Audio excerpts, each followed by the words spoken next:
Sorry, I'm still trying to wake up. Just overslept. And I just wanted to make a video. I don't want it to be too long. I don't know. I guess just dealing with the topic of like what is it? Like a Christian frame for the country. Like a Christian consciousness. Because I was watching some videos from secularists. I forgot which one. What the channel's called. It was basically like basically just saying that how America is not a Christian nation, right? And they always appeal to the same things, like the Treaty of Tripoli and godless constitution or something. They always quote these things, and then I forgot what else it said. I was watching 2 videos. And, I mean, all they ever do is just give you like quotes from the founders, and then like give you like I guess some explanation. So just basically framing everything, right? That's why they call it, like a frame or something. I guess that's more of the American secularist frame. I mean, I'm not an expert in all that stuff, but I'm just saying, like, I mean, if I feel like God gave me some divine insight, then I want to share it, but I don't know, you don't have to agree with everything. You don't have to agree with everything I say or whatever. It's just the problem I see is just not understanding how it's Christian, right? At least that's my opinion. That I think it's just a problem of, and what way is it Christian? Well, I believe that God, at least what I believe God has said, like have shown me at least, that it is Christian in its liberalism, and that principles of separation, right, can be accounted for as religious principles, right? So I guess I could just how should I start it? Like, I guess I could just recommend like some books like that I've read, or some that I think touch on the subject, because I might have read a bit of it, right? But at least to give you an idea, at least where I'm coming from, because I think that the position of liberalism, right? Like, some people are trying to cut it off, like Christians, right? Think it's like something bad or something like extremely bad that needs to be cut off and done away with or something. But I'm like, no, it's like, I think it's just operating on false presuppositions, which creates distortions. And so it's like, okay, because it's like maybe you don't have to cut it off. Maybe you can just put it in its proper place, right? So I think it is a legit position of power that Christians can claim, which is something that is important. Like, I guess, dictating the presuppositions of a country, like separation of church and state, and religious liberty and liberalism, right? Like, can a Christian account for those things? I mean, I believe so. I also bought some new books, but let me see. Like a frame is just like how you frame it, right? Based on like knowledge, right, that you use, and you create a frame out of that. How you utilize the knowledge or something.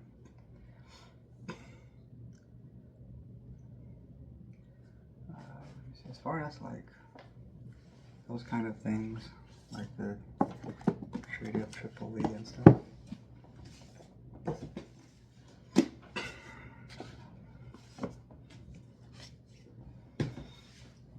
I've tried to explain it as best I can, like some of the ideas I got from these books or so.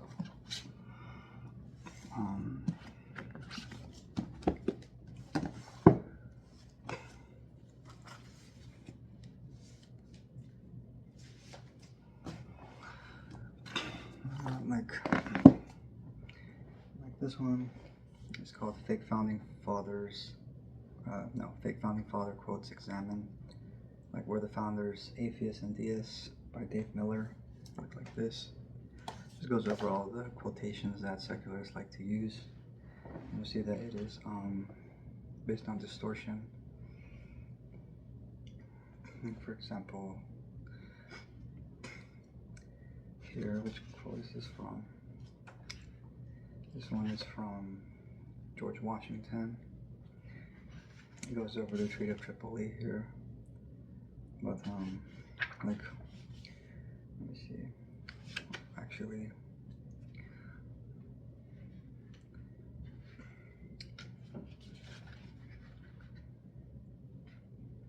I read the majority of this book a while back, so it's kind of hard to recall everything though.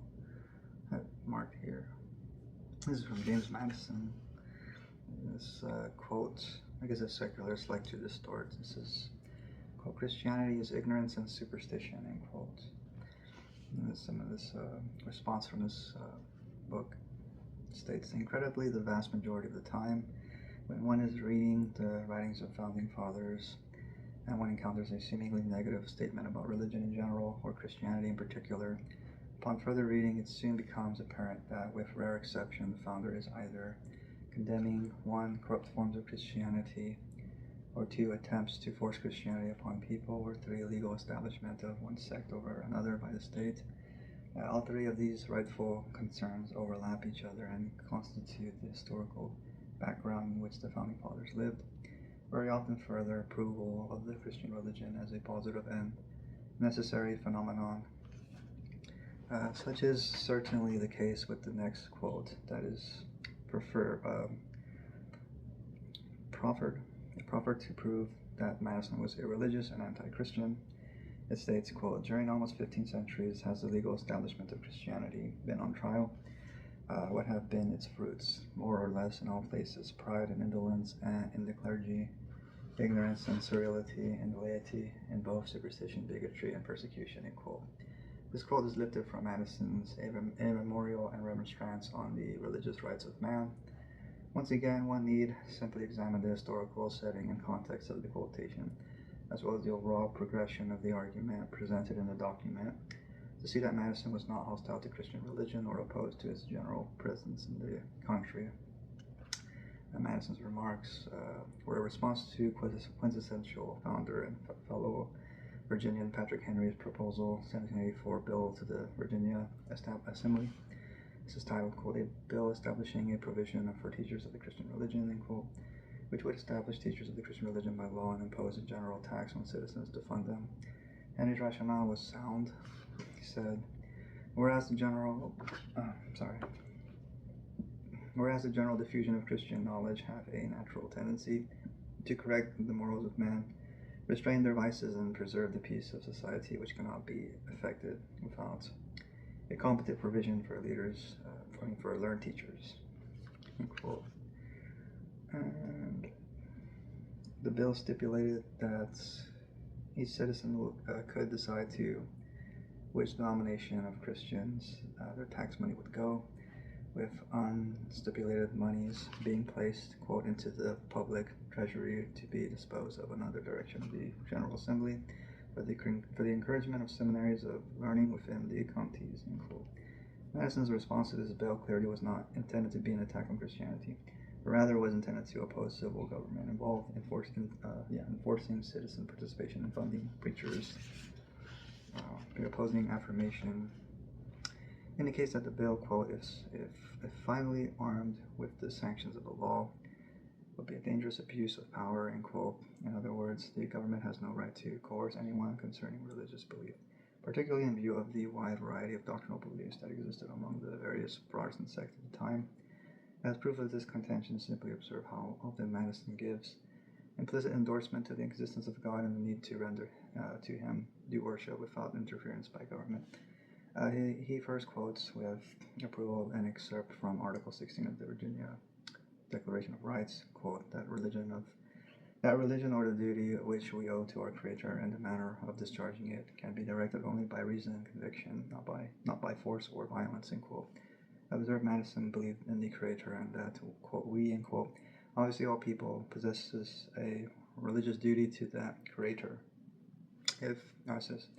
He further underscores this fact as an unalienable right, quote, it is unalienable also because what is here a right towards man is a duty towards the Creator. It is a duty of every man to render to the Creator such homage, and such only as he believes to be acceptable to him, end quote. Again, Madison's entire concern is coercing anyone in the matter of religious obligation. without denying the necessity of that obligation. Additional comments that refute any hostility on Madison's part towards Christianity include: says, it is known that the Christian religion both existed and flourished not only without the support of human laws, but in spite of every opposition from them, and not only during the period of miraculous aid, but long after it had been left to his own evidence and the ordinary care of providence. This statement verifies Madison's acknowledgement of and belief in basic Christian principles, including the first century era of miracles, succeeded by God's non-miraculous providential care. His central contention is explicit. Christianity must be allowed to exist, quote, without the support of human laws, and quote, and notice how Madison concludes his remonstrance. He says, quote, earnestly praying as we are in duty bound to that the supreme lawgiver of the universe, by eliminating those to whom it is addressed, may on the one hand turn their counsels from every act which could affront his holy prerogative, or violates the trust committed to them, and on the other hand, guide them into every measure which may be worthy of his blessing. End quote. This passionate plea to God hardly supports the slant placed upon Madison's views by skeptics. To see clearly the context of the quote under consideration, examine the surrounding remarks of Article 7, in which the quote occurs. It says, quote, because experiences witnessed that ecclesiastical establishments, instead of maintaining the purity and efficacy of religion, have had a contrary operation during almost 15 centuries, as the illegal establishment of Christianity been on trial, what have been its fruits? More or less in all places, pride and indolence in the clergy, ignorance and servility in the laity, and both superstition, bigotry, and persecution. Inquire of the teachers of Christianity for the ages in which it appeared in the greatest luxury, those of every sect, point to the ages prior to its incorporation with civil policy. Two very important clarifications emerge from this context that dispel the notion that Madison was hostile towards Christianity. First, Madison clearly had in mind legal civil establishments of Christianity, i.e. instances in which a country like the European countries establishes by law a state religion to which all citizens are required to render submission. This fact is apparent from the numerous times throughout the remonstrance that Madison uses a specialized term, quote, establishment, end quote, which he uses 9 times to refer to legal religious establishments, also, quote, established, end quote, establish twice, and, quote, established, end quote, once in the same manner. Further confirmation of this meaning is given by founding father Joseph Story, who also, with James Kent, has gone down in American history as a, quote, father of the American jurisprudence, end quote. And then it just goes on to, like, it's basically what it still keeps going. We don't want to read the whole thing, but that's basically what it deals with, like these kinds of quotes. And but that's the thing, though, that secularists, build this vision of this country not being Christian. I say, yeah, but it can be also utilized by Christians who are, like, I guess, enemies of your liberalism or enemies of liberalism or something, or they're not, or at least not in favor of your Enlightenment ideas or so. And I think that is also dangerous, because it's like convincing Christians that America is not the Christian nation. And it's like, okay, then what is a Christian nation? So the only model example you have is what's in history, right?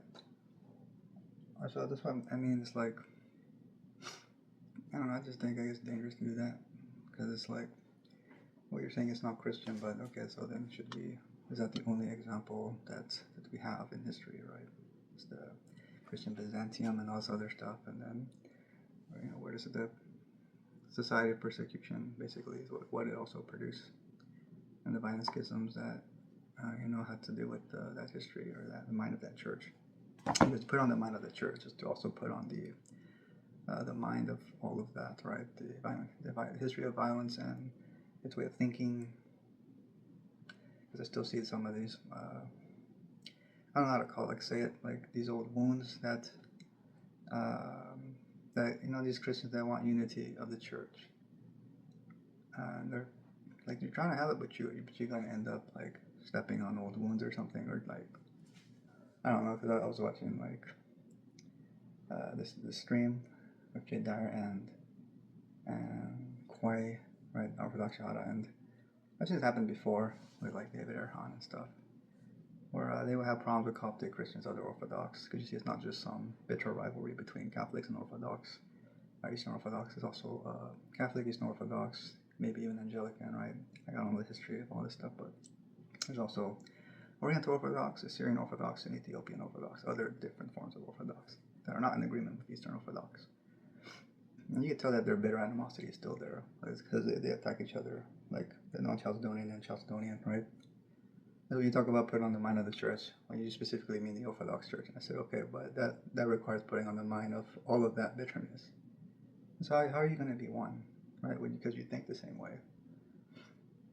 So is this a model example of unity, right?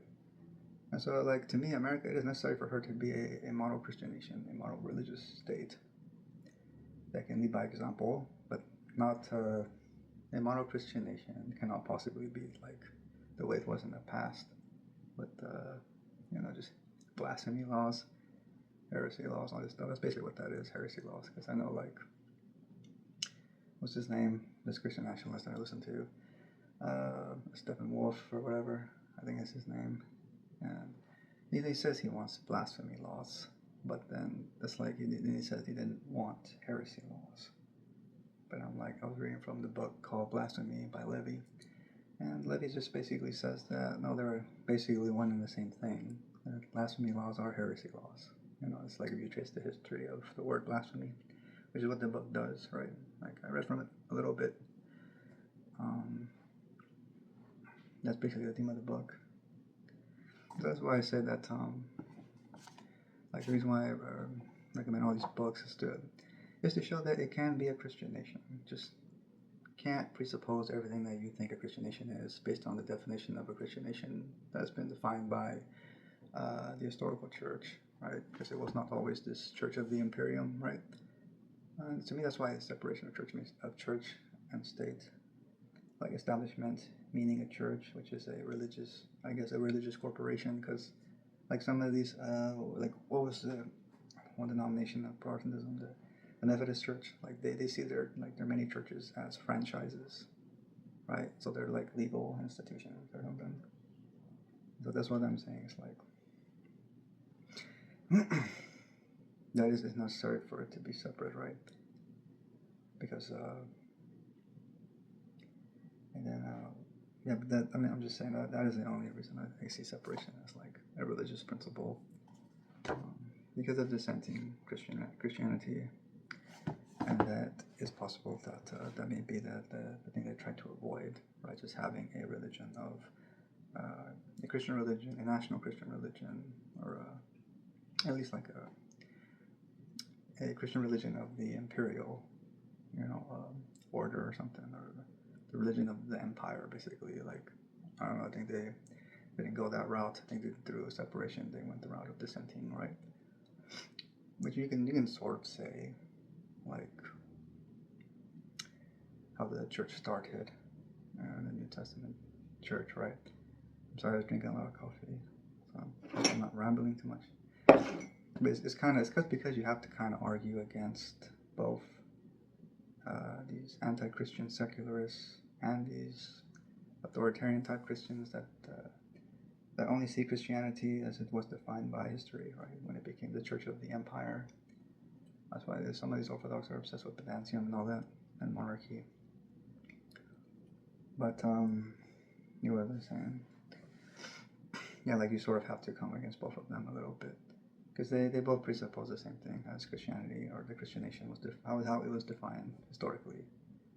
And I think James Madison, he appeals to, as the founders do when they speak of it, Christianity, they speak of it in three different senses, from what I understand. Like, its primitive form before it was the imperial church, and then its corrupt form when it became the imperial church. And then, what was the other thing? I think it's this form that is most reasonable. which to me is like they seem to favor the dissenting tradition, which I think is conflated with theism, because it's fair to have that in common with theists, that the Christian dissenter is like appeals to the same principles as a theist. And so that's why I'm saying that there is not the tradition of imperial religion, I guess, and traditional religion, based on some of these books that I'm reading, even though it'd be the same religion of Protestantism, it's just two different forms of it.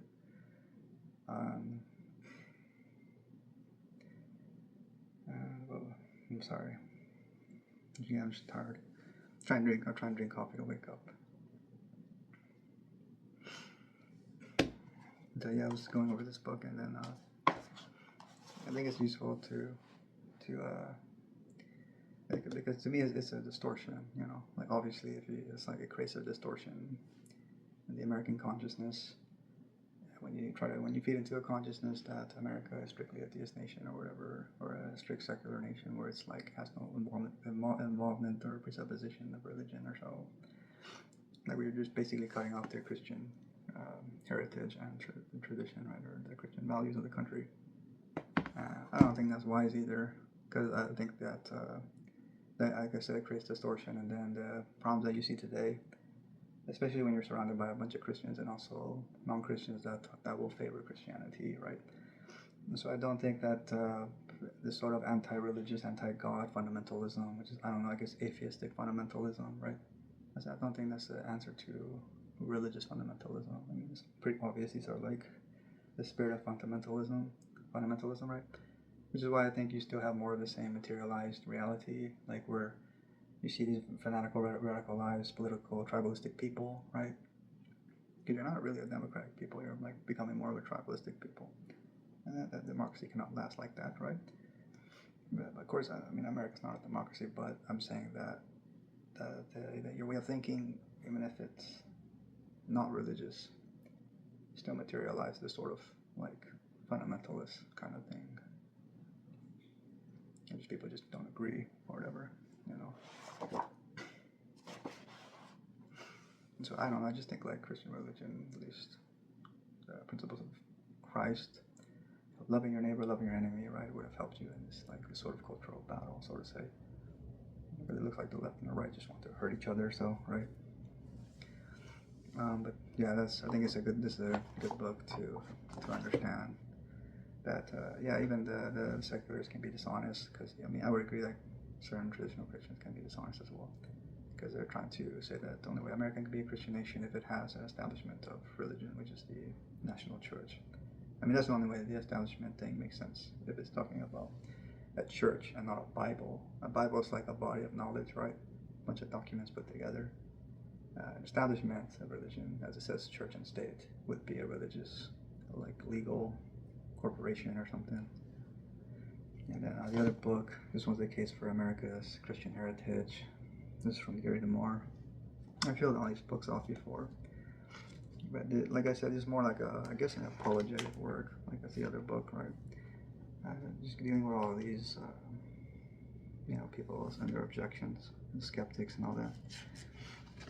Like the idea that I got when he talked about the Treaty of Tripoli, because it goes over who said it, even goes over the George Washington, and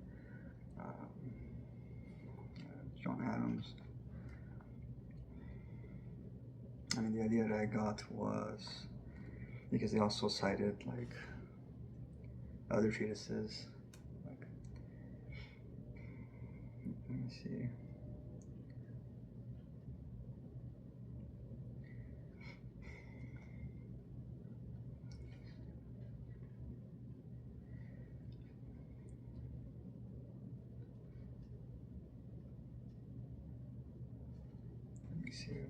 Like here it says in 1822.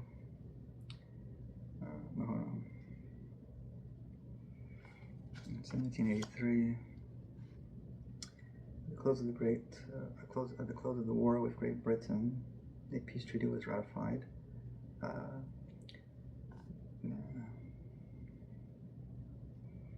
see. Where it says, if treaties are going to be used to establish the religious commitments of America, then it is essential that we look at more than one treaty.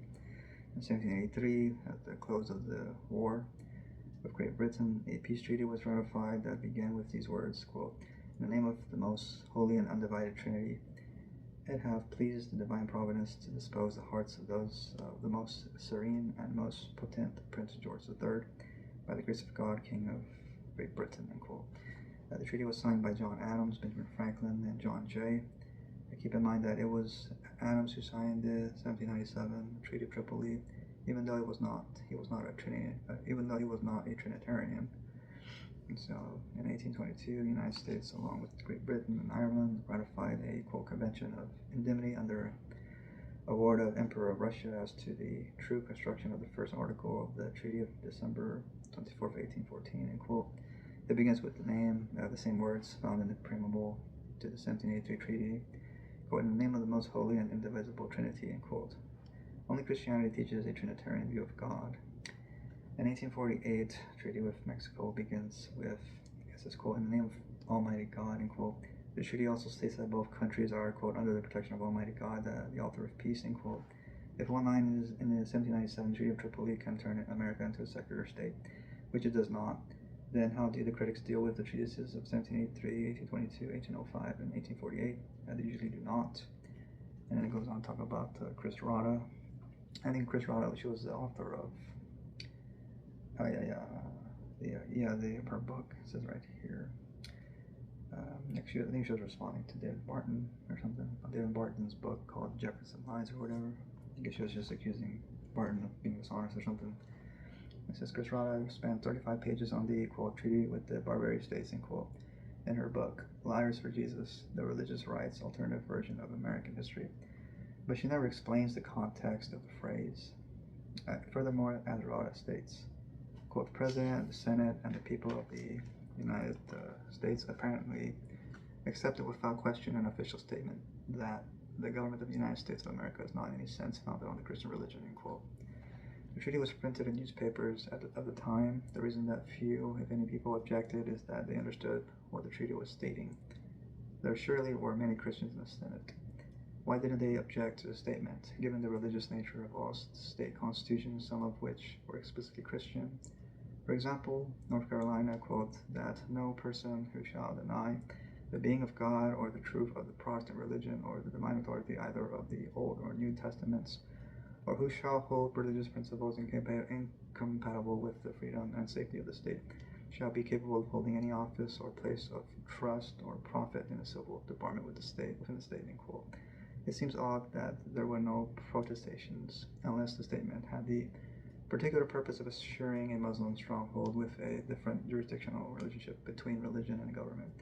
That America did not merge church and civil government. The language was designed to give assurance to Tripoli and that the United States would not interfere in any way with, quote, "law, religion, and tranquility of Muslim men," end quote. And it says that Rada writes, quote, "that the Muslims in the Barbary States wrongly assumed that the United States was a Christian nation, like the nations of Europe," end quote.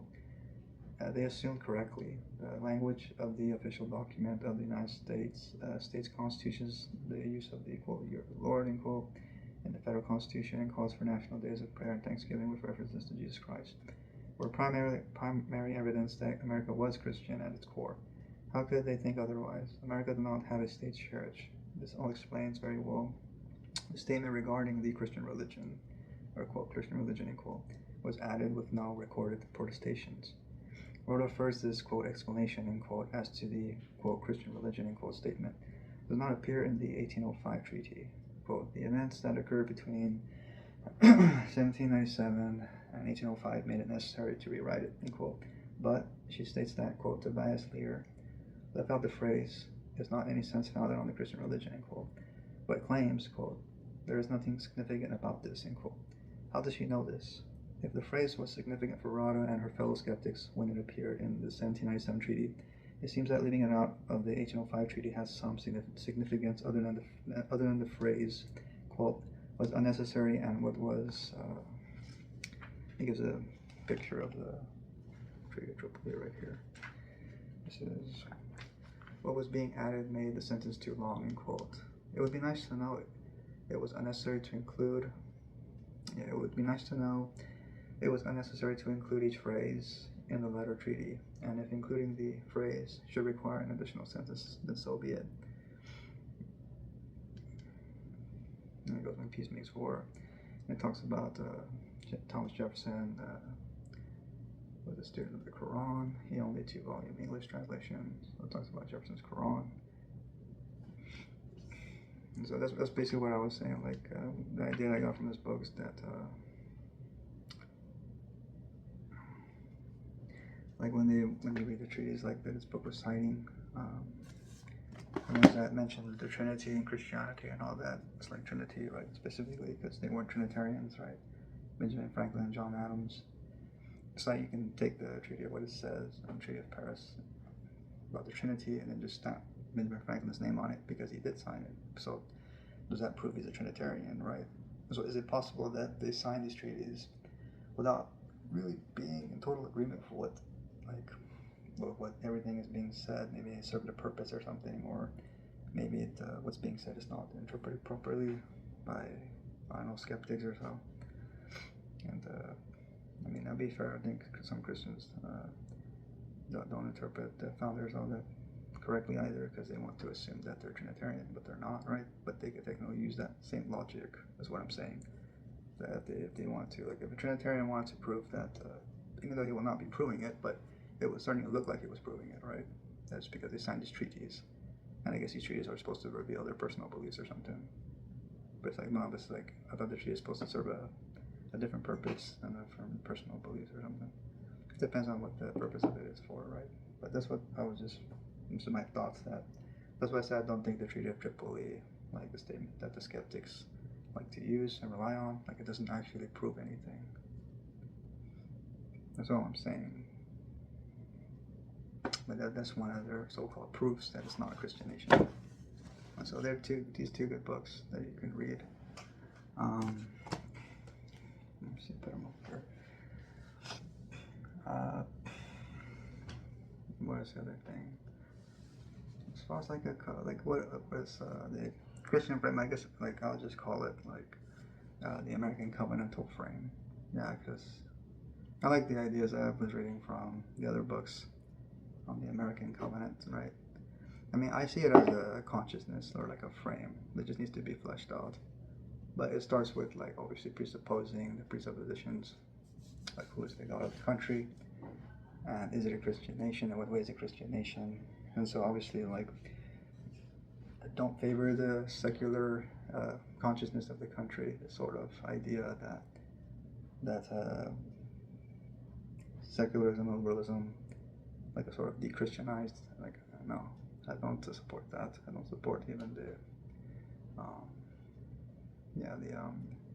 humanism either. Like as far as if it lacks the Christian presuppositions, no, it might as well just be a different kind of humanism. So because the presuppositions are very important. What did I say? Like to me, it's like they dictate the foundation of your reason, and your reason is what's going to guide you on how you interpret everything, right? And so if your presupposition is false or distorted, then you can interpret reality with a distorted foundation of reason or so. So that's the only reason I side against these kinds of anti-Christians, because I just think it's dishonest and it's not entirely accurate on how America, what makes America great, right? And then I don't really like the anti-Christian tendencies. Like I don't think there's any reason for it. Like these, I don't know. I feel like, sorry, my dog barking. Like I don't feel that. No, what is it? Like this, just getting offended by God, just saying God bless you or something. Like you don't want to say you want to say that people who say God bless you offends you, or the name of Jesus offends you. And I'm like, I'm sorry, but God and Jesus don't offend religious people. But America is a religious country, so that's why I say like it literally has no place, because I'm not trying to contribute to an anti-Christian state. No, I'm trying to contribute to a model Christian state, and I believe that it can be a model Christian state, just not in the form of Christian authoritarianism. And I think anti-Christian liberalism is just another form of fundamentalism. This is part of the problem, part of the same problem. This is not like one of the like two sides of the same coin, right? But that's why I recommend on these books to show you that you can say it's a Christian nation. You just have to understand in what direction. Like what, and in what way?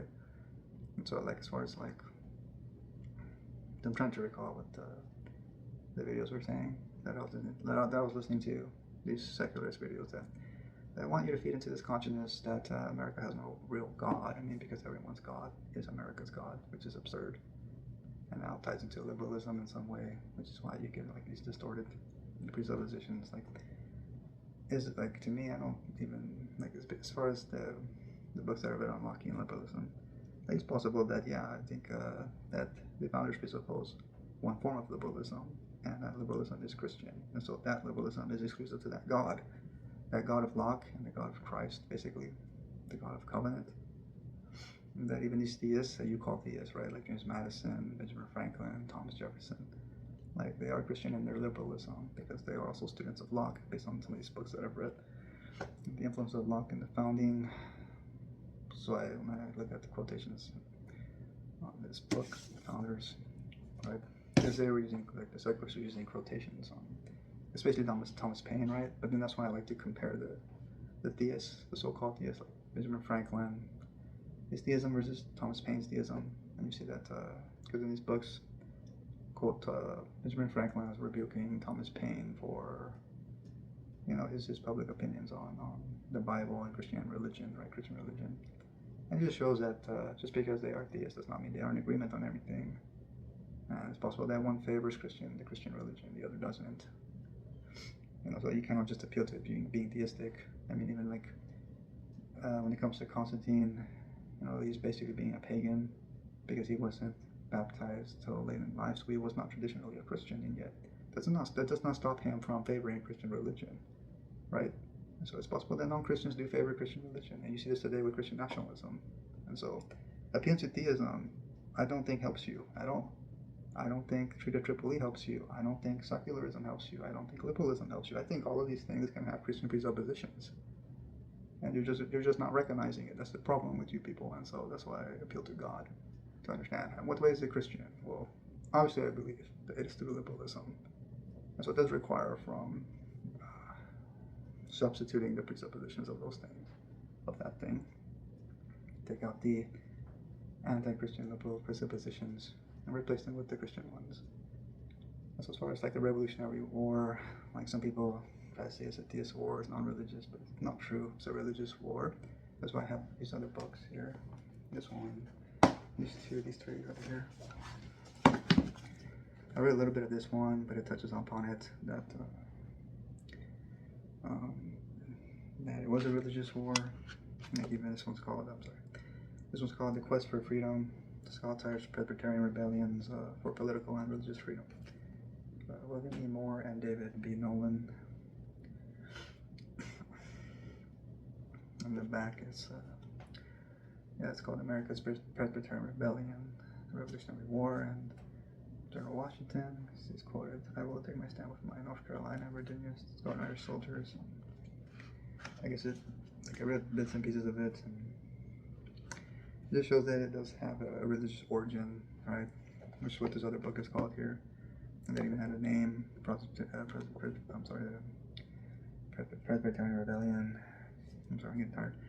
And that's what I'm saying, is like, you don't have to believe it's a secular war or something, or some non-Christian war, or non-religious war. Another book that touches up that I've read, I think it's more like a Calvinist book.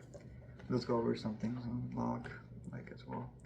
Because not just John Calvin that has the most influence on America, it's also John Locke and the Hebrew Bible. Yeah, this one's called The Religious Origins of the American Revolution. It's edited by Paige Smith. So it's like, that's not that long, but it's very informative. So like, I'm just trying to just kind of shelf the books, just get my thoughts. This one's The Religion of the American Revolution and Imperial History by Catherine Cartier. Like, I think it touches up on it a little bit because I was reading parts of it from a while back. Like back here it says that, quote, "an important contribution both to the history of religion in America and to the new literature on the imperial dimensions of the American Revolution. Cartier carefully reconstructs the colonial transatlantic interconnections among Protestants and reveals how the Revolution transformed Protestantism in America."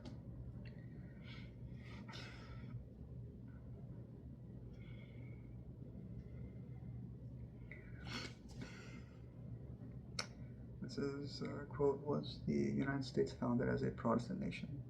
Cartier takes on one of the most enduring narratives in American history and decisively shows that Anglo-America's Protestant order did not survive the Revolution and its violent dismantling of empire. A strikingly fresh interpretation of the politics of church and state in the era of revolutionary change." It's by Susan Juster. Yeah. That was on this part. Yeah. Britain's imperial Protestantism. Yeah, because I remember reading, I was like getting the idea that, yeah.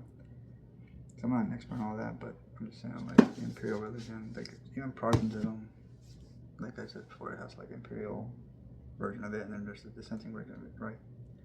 Even though it's considered Protestant, there are two different forms of it. But yeah, these are some books that deal with that idea, like, religious aspects of the Revolutionary War. And then what's the other thing?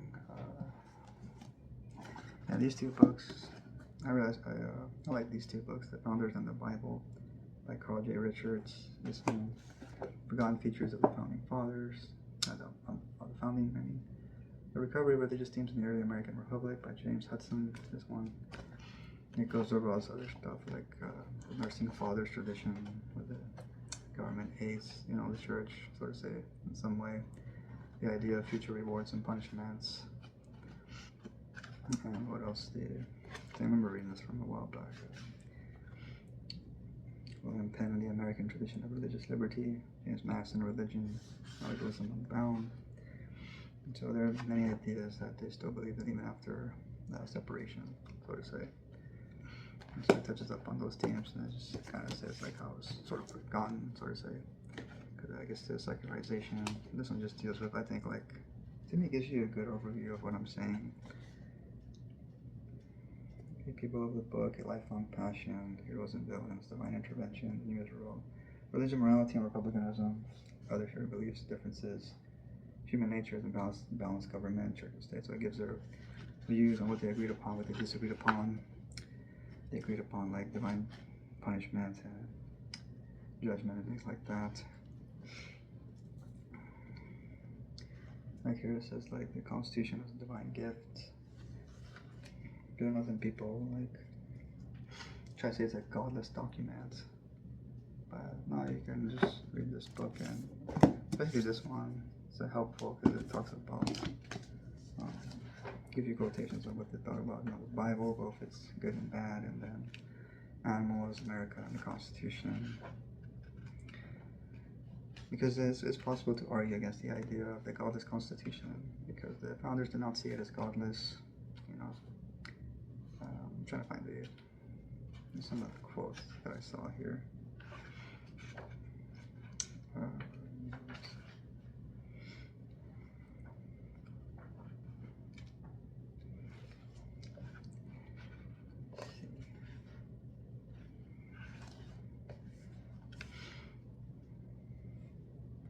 Really gives the John Adams, like here it says, like, the quote's John Adams, the Palmer says that our Constitution was made for a moral religious people. It's inadequate for any other, right? And James Madison talks about himself, right, the father of the Constitution. And Federalist 37, January 11, 1788. The Federalist.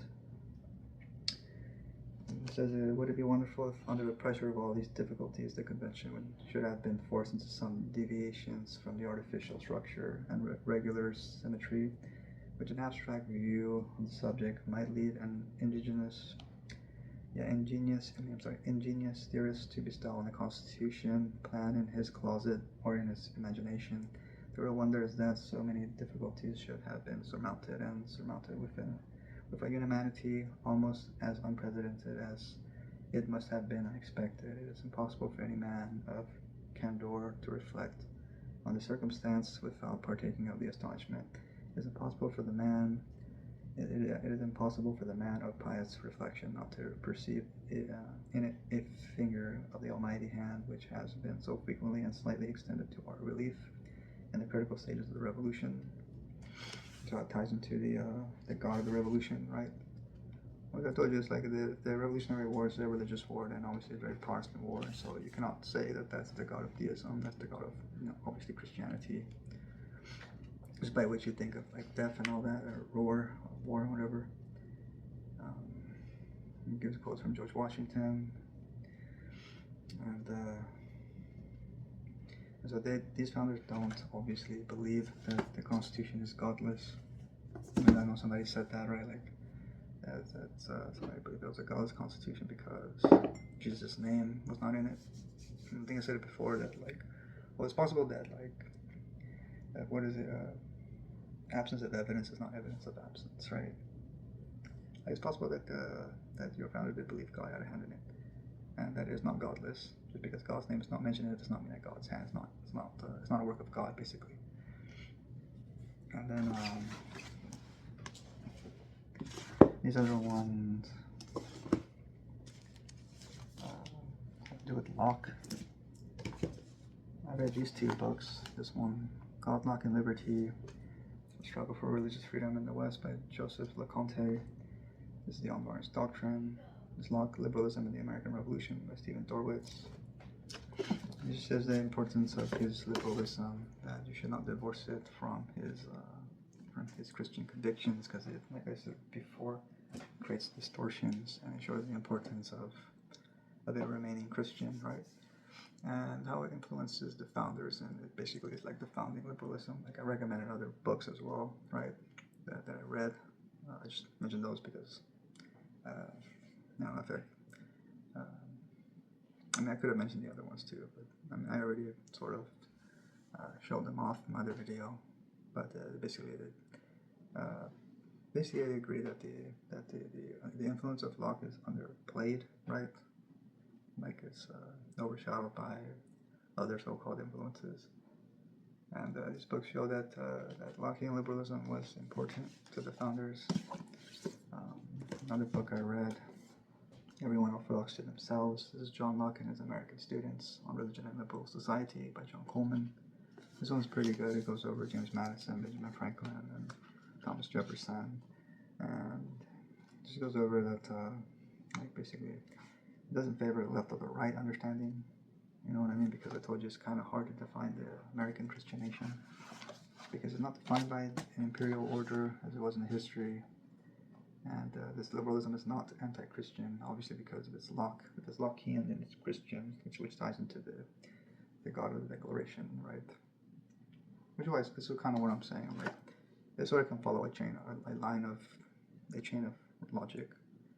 The God of the American Revolutionary War, the God of the Declaration, the God of liberalism, the God of the Constitutional Convention is all the same God, right? And just presupposes that to me it shows like, but in what way is it Christian, right?